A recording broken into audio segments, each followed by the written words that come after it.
ശമൂവേൽ രണ്ടാം പുസ്തകം അധ്യായം 3.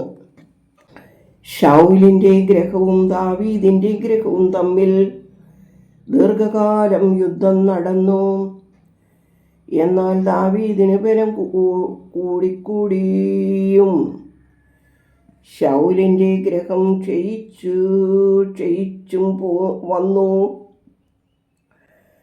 ദാവീദിന് ഹെബ്രോനിൽ വച്ച് പുത്രന്മാർ ജനിച്ചു.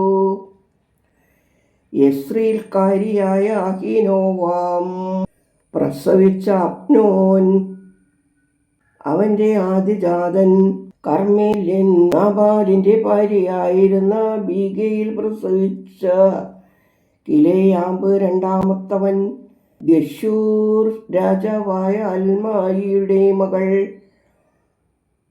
മൈക്കയുടെ മകനായ അബ്ശാലോം മൂന്നാമത്തേവൻ.